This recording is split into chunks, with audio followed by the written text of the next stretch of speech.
കുറച്ച് ദിവസമായിട്ട് ഞാൻ ചെറിയൊരു ലൂപ്പിൽ പെട്ട് കിടക്കുകയാണ്. അതിപ്പോൾ എങ്ങനെയാണ് പറയേണ്ടതെന്ന് എനിക്ക് അറിഞ്ഞൂടാ. കാരണം ഒരു ബാക്ക്ഗ്രൗണ്ട് സ്കോർ ഇപ്പം ഞാൻ നിങ്ങളുടെ മുമ്പിൽ ഇരിക്കുമ്പോൾ ഈ ഇരിക്കുന്ന സമയത്തും ഈ സാറൊക്കെ പിറകിൽ കൂടെ ഓടിക്കൊണ്ടിരിക്കുന്നതാണ്.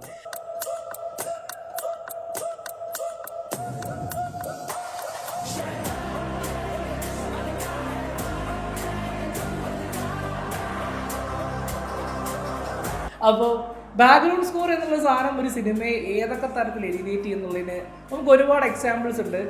ആ എക്സാമ്പിൾ അല്ലെങ്കിൽ ആ ഒരു എക്സ്പീരിയൻസിൻ്റെ ഏറ്റവും ലേറ്റസ്റ്റ് എഡിഷൻ ആയിട്ടുള്ള ഒരു സിനിമയെ പറ്റിയും ആ സിനിമയുടെ ഫേസ് ആരാണെന്നുള്ളതിനെ പറ്റിയിട്ടും അതിൻ്റെ കൂടെ മറ്റൊരു സിനിമയും.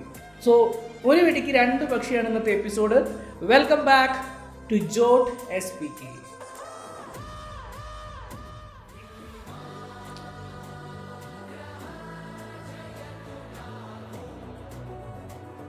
നമ്മൾ മലയാളികൾ പലപ്പോഴും ഈ ഗാരു ഗാരു എന്നുള്ള വാക്ക് പറഞ്ഞ് അല്ലെങ്കിൽ പരിശീലിച്ച് തുടങ്ങിയതെന്ന് വെച്ച് കഴിഞ്ഞാൽ ഒരു പെർട്ടിക്കുലർ പേഴ്സണിനെ പറ്റിയിട്ട് പറയുമ്പോഴാണ്. കാരണം എല്ലാ തെലുങ്ക് ആക്ടേഴ്സിനെ കുറിച്ച് പറയുമ്പോഴും നമ്മൾ ഗാരു ചേർത്ത് പറയാൻ തുടങ്ങിയത് ബാലയ്യ ഗാരുവിനെ കുറിച്ച് പറയുമ്പോഴാണ് അല്ലേ.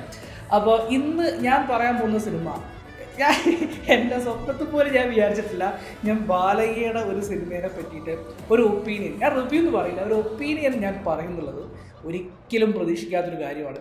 പക്ഷേ ഇന്ന് അതും അങ്ങോട്ട് സംഭവിക്കാൻ പോവാണ്. ഞാൻ പറയാൻ പോകുന്നത് ഡാക്കു മഹാരാജനെ പറ്റിയിട്ടാണ്. ഈ ഒരു ആക്ടർ ബാലയ്യ എന്നുള്ള ആക്ടർ നമുക്ക് എല്ലാവർക്കും അറിയാം. പുള്ളീൻ്റെ പല സിനിമകളും എന്ന് പറഞ്ഞു കഴിഞ്ഞാൽ ആ സിനിമകൾക്കകത്ത് പുള്ളിയുടെ ഡയലോഗ് ഡെലിവറി പിന്നെ ഉള്ള പ്രത്യേക കുറേ സീനുകളൊക്കെ നമുക്ക് എല്ലാവർക്കും ഓർമ്മയുള്ളതാണ് അല്ലേ.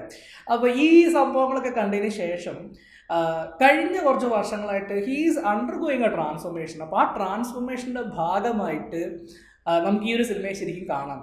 അതിനോടൊപ്പം തന്നെ കൂട്ടി വായിക്കേണ്ട ഒരു പേരെന്ന് പറഞ്ഞു കഴിഞ്ഞാൽ തമൻ എന്ന് പറഞ്ഞിട്ടുള്ള മ്യൂസിക് ഡയറക്ടറാണ്. ഞാൻ ആ മനുഷ്യനെ ഇപ്പോൾ എവിടെയെങ്കിലും വെച്ച് കാണുകയാണെങ്കിൽ പിടിച്ച് രണ്ട് കുത്തും. കാരണം എൻ്റെ ഈ ഒരു ലൂപ്പിന് മെയിൻ ഉത്തരവാദി ഈ തമനാണ്. പക്ഷേ ഒരു ബ്യൂട്ടി എന്താണെന്ന് വെച്ച് കഴിഞ്ഞാൽ ആ സിനിമയ്ക്ക് ഒരു റിപ്പീറ്റ് വാല്യൂ ആക്ച്വലി ഉണ്ടാക്കുന്നതിൽ ഈ BGM ഭയങ്കരമായിട്ടുള്ളൊരു പങ്കുണ്ട്. കാരണം ഈ സ്കോർ നമ്മൾ എവിടെ പ്ലേസ് ചെയ്ത് കഴിഞ്ഞാലും അതിന് ഭയങ്കര ഇമ്പാക്റ്റാണ്. അത് ശരിക്കും ആ സിനിമേനെ വേറൊരു ലെവലിലേക്ക്, ഒരു തലത്തിലേക്ക് ഉയർത്തും. നമ്മൾ എപ്പോഴും യൂസ് ചെയ്യുന്നൊരു വേർഡ് ഈ വേറെ ലെവൽ എന്നുള്ളത്.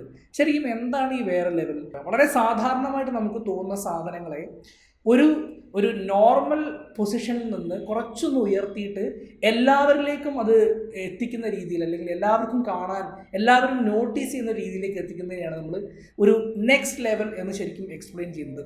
ഇത് പറയുന്ന ആളുകൾ ആരും ഇതിനെ എക്സ്പ്ലെയിൻ ചെയ്തിട്ടില്ല. ഞാനൊന്ന് ചെറുതായിട്ടൊന്ന് ശ്രമിച്ചു നോക്കിയാണ്.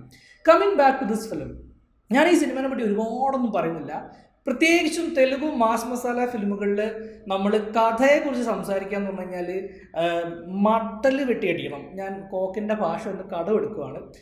കഥ നോക്കേണ്ട ആവശ്യമില്ല. ബിക്കോസ് നമ്മൾ ജയിലർ കണ്ടതോ അല്ലെങ്കിൽ ഈ പറയുന്ന പോലെ നമ്മൾ പേട്ട കണ്ടതോ ഒന്നും അതിൻ്റെ കഥേനെ പറ്റിയിട്ട് പഠിക്കാനൊന്നും വേണ്ടിയിട്ടില്ല. നമുക്ക് ഈ പറഞ്ഞ നമ്മളുടെ രജനീകാന്ത് അങ്ങോട്ട് അഴിഞ്ഞാടണം. ആ അഴിഞ്ഞാട്ടം എന്നുള്ളതിലുപരി ഈ മനുഷ്യനെ കൊണ്ട് ഇങ്ങനെയൊക്കെ ചെയ്യാൻ പറ്റുമോ എന്ന് നമ്മളെ കൊണ്ട് തോന്നിപ്പിച്ചൊരു സാധനമാണ് ഡാക്കു മഹാരാജ്. പ്രത്യേകിച്ച് ഈ സിനിമയ്ക്കകത്തുള്ള ആക്ഷൻ സീക്വൻസസുകൾ നമുക്കറിയാം. ഒരു 60 കഴിഞ്ഞിട്ടുള്ള ഒരു ആക്ടർ ഒരു ആക്ഷൻ സീക്വൻസ് ചെയ്യുമ്പോൾ എന്തൊക്കെ പറഞ്ഞാലും കുറേ ലിമിറ്റേഷൻസ് ഉണ്ടാവും. പക്ഷേ പുള്ളിക്ക് ഈ പടത്തിലൊരു സ്വാഗ് ഉണ്ട്. ആ സ്വാഗ് അത് നമുക്ക് ഇഗ്നോർ ചെയ്യാൻ പറ്റൂല. അത് വേറെ വേറെ വേറെ ലെവലിലാണ് പോയിരിക്കുന്നത്. ഞാനിങ്ങനെ എൻ്റെ കയ്യിൽ നോക്കിയിട്ട് എനിക്ക് രോമാഞ്ചമൊക്കെ എനിക്കിതെന്ത് പറ്റി എന്ന് ഞാൻ ചിന്തിക്കുന്ന രീതിയിലേക്കൊക്കെയാണ് പടം പോയിരിക്കുന്നത്. ഞാൻ ആക്ഷനെ കുറിച്ചാണ് പറയുന്നത്. വളരെ സാധാരണമായിട്ടുള്ള ഒരു വലിയ പഴയ വീഞ്ഞ് പുതിയ കുപ്പിയിൽ നിന്നുള്ള പോലത്തെ ഒരു കഥ, അത്യാവശ്യം അതുപോലത്തെ എലിവേഷൻ സീക്വൻസസ്. പക്ഷേ ഈ സംഭവം ഈ പടത്തിന് റിപ്പീറ്റ് വാല്യൂ ഉണ്ടെന്നുള്ള കാര്യത്തിന് 100% ഞാൻ ഗ്യാരണ്ടി തരാം. നിങ്ങൾ ഒരു പ്രാവശ്യം ഈ പടം കണ്ടു കഴിഞ്ഞാൽ ഒരു പ്രാവശ്യം കൂടെ നിങ്ങൾക്ക് കാണാൻ തോന്നും. രസമുണ്ട്, സംഭവം നല്ല ഓളമുണ്ട്. ഇനി ഞാൻ സംസാരിക്കാൻ പോകുന്നത് മറ്റൊരു സിനിമയെ പറ്റി. ഞാൻ ആദ്യം പറഞ്ഞില്ലേ ഒരു വെടിക്ക് രണ്ട് പക്ഷി. പക്ഷേ ആക്ച്വലി ഈ സിനിമയെ പറ്റി ഈ ഒരൊറ്റ എപ്പിസോഡിൽ മാത്രം അങ്ങനെ സംസാരിച്ചു പോകേണ്ട ഒരു കാര്യമല്ല. ഇന്ത്യ ഒട്ടുക്ക് സംസാരിച്ചു കൊണ്ടിരിക്കുന്ന, അല്ലെങ്കിൽ ഇന്ത്യയിലെ പ്രേക്ഷകർ രണ്ട് കൈ നീട്ടി സ്വീകരിച്ച ഒരു സിനിമയാണ് ചാവ.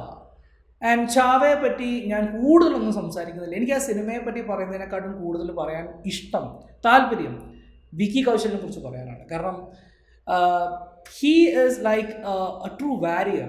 ഞാൻ പുള്ളീനെ ആ ഒരു സ്റ്റോറിക്കകത്ത് വെച്ചുകൊണ്ടല്ല പറയുന്നത്, പക്ഷേ പുള്ളിയുടെ കരിയർ അത് ബിൽഡ് ചെയ്ത് കൊണ്ടുവന്ന രീതി, ഒറ്റയ്ക്ക് വഴിവെട്ടി വന്നവനാട എന്ന് പറയുന്ന ആ സാധനം ശരിക്കും അന്വർത്ഥമാക്കിയൊരു മനുഷ്യൻ. വളരെ സ്ട്രഗിൾ ചെയ്ത് ഇൻഡസ്ട്രിയിൽ വന്ന് ഇപ്പം നമുക്ക് ധൈര്യമായിട്ട് പറയാം Vicky Kaushal is the future of Indian cinema, അല്ലെങ്കിൽ definitely for Hindi cinema for sure. ഗംഭീര പെർഫോമൻസ് ആയിരുന്നു, കിളി പാറിച്ചളഞ്ഞ പെർഫോമൻസ് എന്നൊക്കെ പറഞ്ഞില്ല, അത് തന്നെയായിരുന്നു സംഭവം. ഞാൻ ആ പടം തിയേറ്ററിൽ പോയി കണ്ടപ്പം രണ്ടാമത് എനിക്ക് ഏറ്റവും ഇമ്പ്രസീവ് ആയിട്ടുള്ള തോന്നിയെന്ന് വെച്ച് കഴിഞ്ഞാൽ ആ സിനിമ അതിൻ്റെ ട്രീറ്റ്മെൻറ്റ് മെത്തേഡിന് ഒരു പെർട്ടിക്കുലർ ഒരു ബയസ് ഉണ്ടെന്നുള്ള കാര്യം എല്ലാവർക്കും അറിയാം. അതൊരു വളരെ ന്യൂട്രലായിട്ടുള്ള അപ്രോച്ച് ഒന്നുമല്ല. ഹിസ്റ്ററിയോട് നീതി പുലർത്തിയിട്ടുണ്ടോ എന്ന് ചോദിച്ചു കഴിഞ്ഞാൽ ഇല്ല എന്ന് തന്നെ പറയേണ്ടി വരും, ഒരു സംശയമില്ല കാര്യത്തിൽ. അതിലൊക്കെ നമ്മൾ വളരെ ഓപ്പണായിട്ട് പറയുന്നത് തന്നെയാണ് നല്ലത്.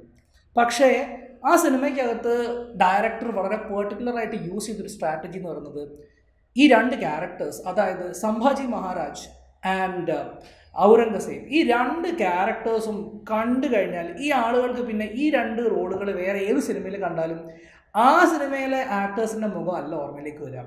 ഔറംഗസീബായിട്ട് നമുക്കിനി അക്ഷയ് ഖന്നെ അല്ലാണ്ട് വേറൊരു മനുഷ്യനെ കുറിച്ച് ചിന്തിക്കാൻ പറ്റില്ല. Same goes with Sambhaji Maharaj. Vicky Kaushal സംഭാജിയായി മാറുകയല്ല, ശരിക്കും he was living that character. നമ്മൾ പറയില്ലേ ക്യാരക്ടറിനകത്താവാന്നൊക്കെ പറയില്ലേ.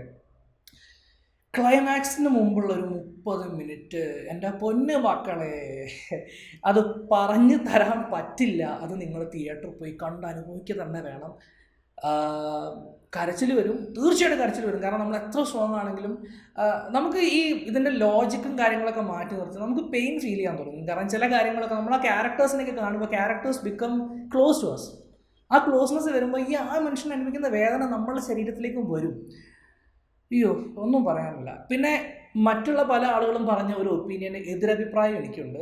ചാവയിലെ ബാക്ക്ഗ്രൗണ്ട് സ്കോർ എന്ന് പറഞ്ഞു കഴിഞ്ഞാൽ ചില സ്ഥലങ്ങളിൽ ഇൻ്റർനാഷണൽ സൂപ്പർ സാധനമായിരുന്നു, ചില സീക്വൻസസിനകത്ത് കട്ട ക്രിഞ്ചുമായിരുന്നു. കാരണം ചില ആക്ഷൻ സീക്വൻസിനകത്തുണ്ട് പുള്ളിക്കാരൻ ഇലക്ട്രോണിക് ഗിറ്റാർ അറിയാറുന്നേ, ഇലക്ട്രോണിക് ഗിറ്റാർ പിന്നെ ബൈലൊക്കെ വെച്ച് ചെയ്തിട്ടുണ്ട്. നല്ല ഊള പരിപാടിയായിരുന്നു. കാരണം ആ ഒരു പടത്തിൻ്റെ ഒരു മൂഡുമായിട്ട് ഒരു രീതിയിലും ചേർന്ന് വയ്ക്കാത്ത ഒരു BGM ആയിരുന്നു ചില ആക്ഷൻ സീക്വൻസസിനകത്ത്. എല്ലാത്തിനും നല്ല പറയുന്നത്. അപ്പം പക്ഷേ ഈ പറയുന്ന പോലെ തന്നെ ചില സ്ഥലങ്ങളിൽ ഭയങ്കര ബ്യൂട്ടിഫുൾ ആയിരുന്നു. എസ്പെഷ്യലി ക്ലൈമാക്സിലേക്ക് എത്തുമ്പോൾ നമ്മളെ ആ ഒരു ഫീൽ നമുക്ക് തന്നത് തീർച്ചയായിട്ടും സ്കോറാണ്. ഇതിലേക്ക് ഭയങ്കര വൈഡായിട്ട് അങ്ങോട്ട് പോകുന്നില്ല, കാരണം രണ്ട് സിനിമയെക്കുറിച്ചാണ് പറയുന്നത്. രണ്ട് മൂഡാണ്, രണ്ട് ഫിലിമാണ്. പക്ഷേ ചാവ മാത്രമല്ല, ഇപ്പം ഡാക്കു മഹാരാജ് OTT വന്നു, തിയേറ്ററിൽ ഇനി കാണാൻ പറ്റില്ല. പക്ഷേ ശരിക്കും അതൊരു തിയേറ്ററിക്കൽ പടമായിരുന്നു, ഒരു സംശയമില്ല, മിസ് തന്നെയാണ്. ഓക്കെ, അപ്പോൾ ഈ രണ്ട് വിശേഷങ്ങളുമായിട്ട് ഞാൻ വന്നു, ഞാൻ പറഞ്ഞു, ഞാൻ പോണു. So will meet next week. Until then it's bye from ജോട്ട് SPK.